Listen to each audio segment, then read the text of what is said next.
London and UK are one of our communities.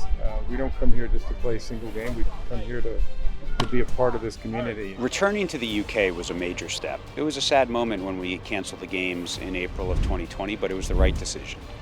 It was a big step to get back in. And when we started planning these games in January, February, a few people who have credibility looked at us and said, seriously?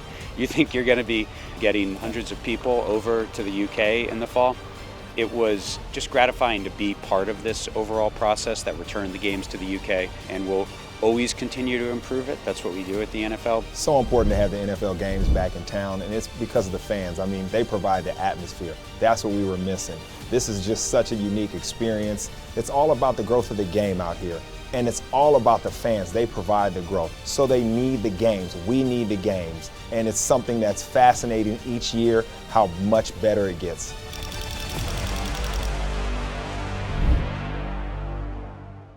Breaking news to bring you regarding the NFL. Of course, there was no NFL game staged in the UK last year due to the pandemic, but we can now delightedly tell you that there will be NFL regular season games returning to the UK this autumn. The New York Jets taking on the Atlanta Falcons, and then it'll be the Miami Dolphins taking on the Jacksonville Jaguars. What's the overwhelming feeling? One of excitement or relief? Excitement, really. Of course, we're relieved that it's all happening and going forward, but we've moved to 2 games rather than the 4. It was just easier logistically, given the uncertainties, to manage that and manage all of those protocols for safety and well-being at the one stadium. There was a lot of uncertainty, maybe a little bit of nervousness as to whether these games were going to happen again. It was all very well to miss a year, perhaps, and we saw that the momentum in fandom continued through that period, through our viewing figures.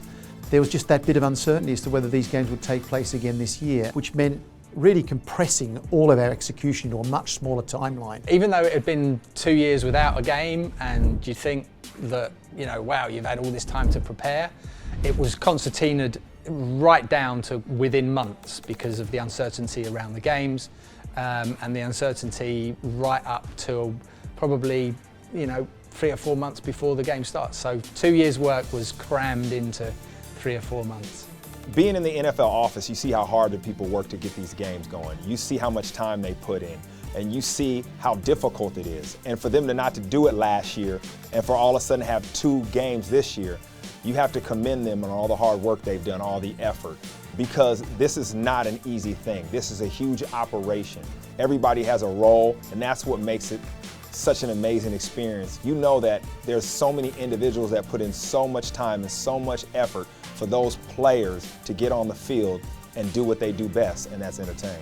The first time that we were scheduled to come to London was in 2020, and then obviously the pandemic hit, and that kind of changed all the plans, and unfortunately stopped us from coming last year. But this year, we were able to come back, and we learned early in the year, around March or April, that it was back on, and we would be able to come back and play this game. So ever since then, we've been in full planning mode. Sorry, where's the coach's booth, and what's the route to get up to there from the locker room and bench? It's as if you knew. Look at this, Scott. So if you flip over to the other side, so now we are now looking at the west view. So the coaches' booths are up where it says number 14. So they're right up the back of the stand, behind all of the seats. We had a lot of Microsoft Teams or Zoom calls to discuss a lot of things leading into this advanced trip. In a typical year, we're coming out maybe February, March for a first advanced visit, May, June for a second advanced visit, and then obviously back for the game. So a little different this year with the COVID, but we definitely want to get our hands and our eyes on it before we bring the players and coaches. It was a challenge for us to do everything virtually, and we created a pretty extensive online tool, which was a microsite that housed all the information about the fields, about the hotel, about the food. Literally took videos of what the team would do, so their journey getting off the bus, visually taking them down to the locker room. So a lot of work was put into making sure that all that detail could still be captured, if not in person, but virtually. This video just shows the conversion of going from soccer field to NFL field. So you see there, the soccer field rolls out on 3 trays and sits underneath the south stand.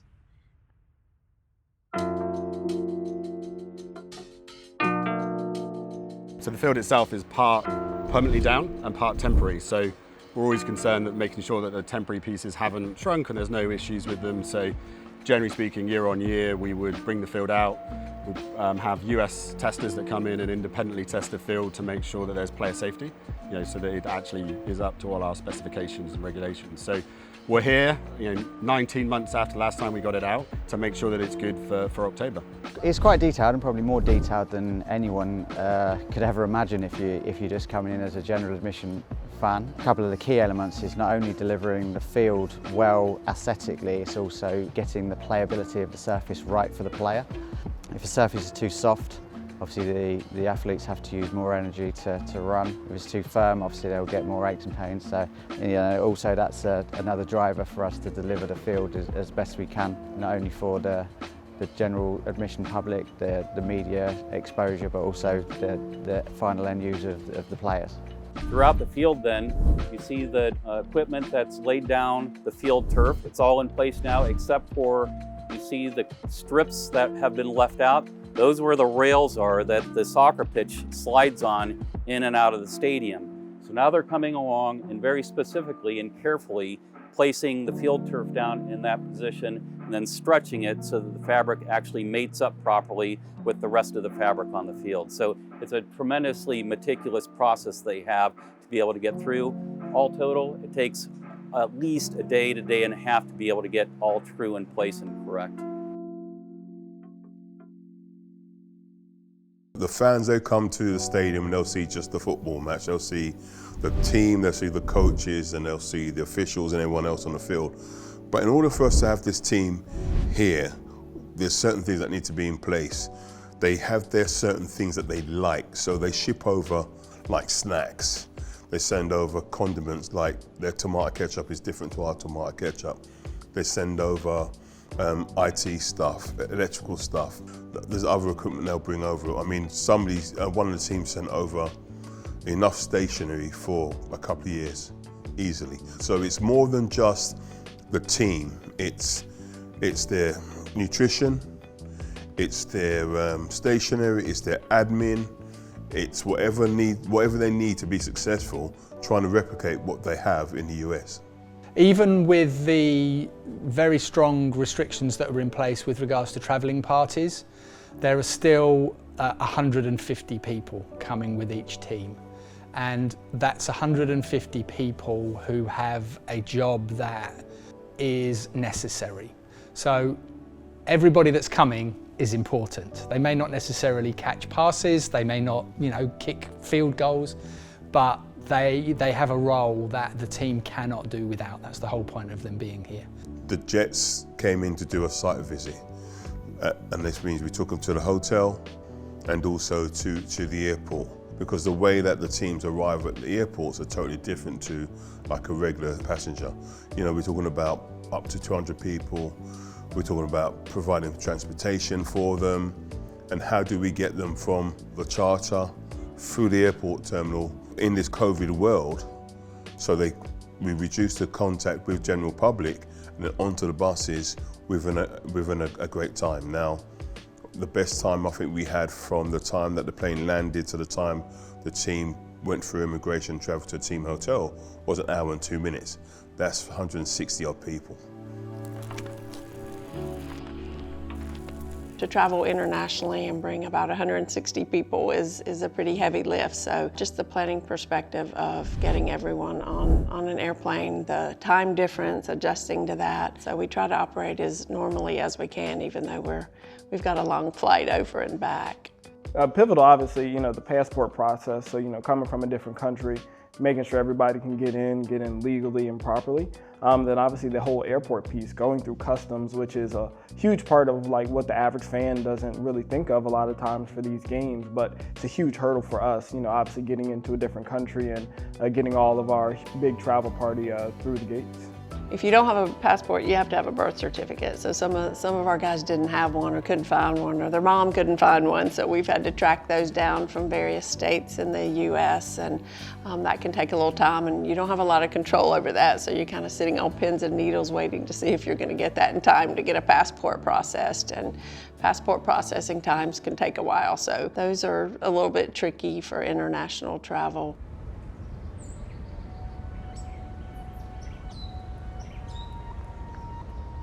We pick properties that we know can successfully manage a team, so there is everything on site. So it's a one-stop shop for a team. It's a hotel, training site, and there's a field. So both hotels are equipped with that. So both equally condensed and consolidated for a team. They actually put in a football practice field for us, so we didn't have to jump on a bus and travel to practice. It can go from preparing a gymnasium where unvaccinated players are not able to train alongside vaccinated players. So therefore, something that you would think would be quite simple, like, well, we just want a weights room, now has to be set up with additional space, with additional air conditioning, with additional elements that previously we wouldn't have had to worry about. And so, something like that maybe wouldn't occur to someone coming over and seeing a game in London, but all of that preparation has gone on before they've even reached game day. Essentially, anytime our head coach wants to do his full team meeting, we try to get a large space for him to basically come into to conduct those meetings. So we'll have our entire roster, pretty much all of our coaching staff as well, and we fill them into this room. Anytime we scout out hotels, we always want to make sure we have a space that's big enough to accommodate at least 120 people. As you can imagine, as you go through an entire year, players get hurt, they get injured, and they always want to make sure recovery is a big part of everything that we do. So we're going to peek in here now. You're going to hear some of our guys in here talking, but they're setting up our training room. So as you can see, training room. Say what's up, Falcons team. The hotel allows us to use pretty much a portion of this beautiful meal room that they have here, all specifically just for the team. So we'll have our buffet bars, we'll have breakfast items down here. I'm actually really excited for this because the players are gonna love this. So the next area that I'm gonna show you is our weight room. Obviously, football is a physical sport. Always kind of staying in that regular shape and regular routine is paramount to us. So it lets our strength and conditioning department do whatever they need to with whatever guys and operate as they would, just like we were back in Atlanta. So this is a huge competitive advantage for us to be here in London and be able to have an area like this to keep our guys in a routine in terms of their strength and conditioning schedules. The food and beverage is big. The guys are used to things made a certain way and presented a certain way. So, coming over to a different country, not just flying domestically like we typically do, there's a big difference in the food. With the NFL teams, there's lots of prep, there's lots of liaison. We've started this probably 2-3 months ago. I speak closely with their nutritionist team or the director of operations. Little things, I'm like, so how do you like your scrambled eggs? How do you like your fried eggs? All these sort of things that can be really small, minor details that everyone thinks, oh, it's normal. That how they like is key to them having a good stay. So myself, my senior Sue, and a lot of my team, we have our NFL squad, and we get all the team involved. But I'll be here liaising with the team 6 in the morning till 10 at night most days. Just like I say, it's important, big day on Sunday, so we've got to make sure everything's on point. As soon as we land early Friday morning, we're coming straight here to the hotel, and the one thing we're trying to do is keep guys active. So as soon as they get here, we're going to eat, then we're going to go out to the practice field, do a quick kind of stretch, jog, then come back in, do some meetings. Then we have a kind of a bigger scale practice later in the afternoon, and then we're giving the guys the rest of the evening on Friday really to kind of go explore. You don't get to come to London a ton. So we want them to be able to go out, experience the city, sightsee a little bit. Then on Saturday, kind of regular standard game day, meetings, practice, and get ready to play some football on Sunday.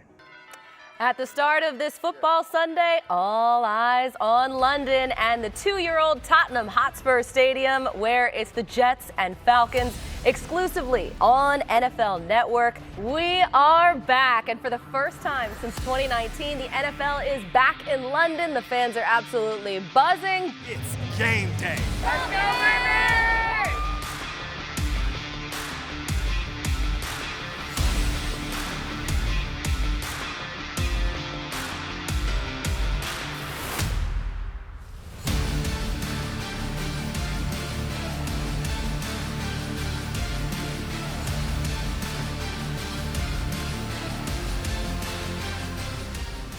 This will be my 29th and 30th games over here in the UK. It started back in Game 1 in Wembley, the Giants and the Dolphins, when it was raining the whole game. You know, the good thing is we've been brought over here to bring that experience that we give the fans in the United States to the fans here in the UK.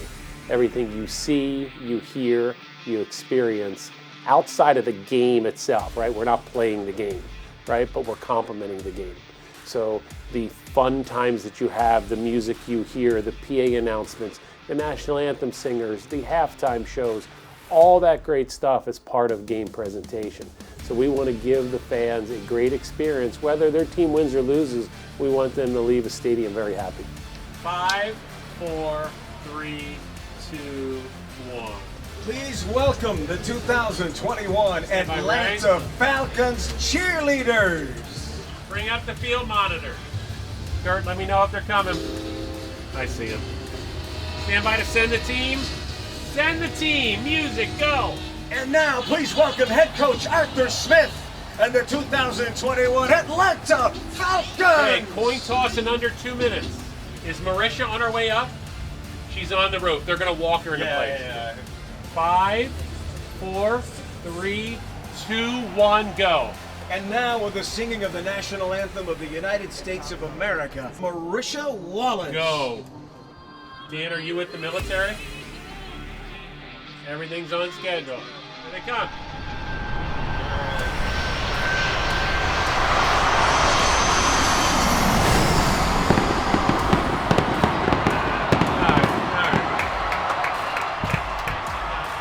Hey, really nice pregame, guys.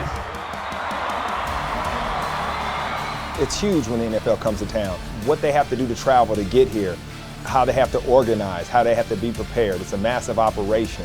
And then doing all of that even before a ball is kicked in the stadium. Welcome to London.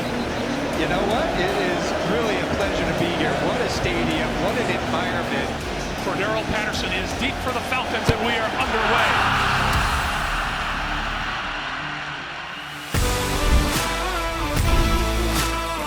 Success really looked like get them all in, get them all out again in good shape. Once I get that wheels are up, I'm like, it's not Old Trafford, but it's all right, you know what I mean? Like if you spin the camera out, you can see the stage where we're going to be playing today. I kind of nailed that. You want to stick with me, innit?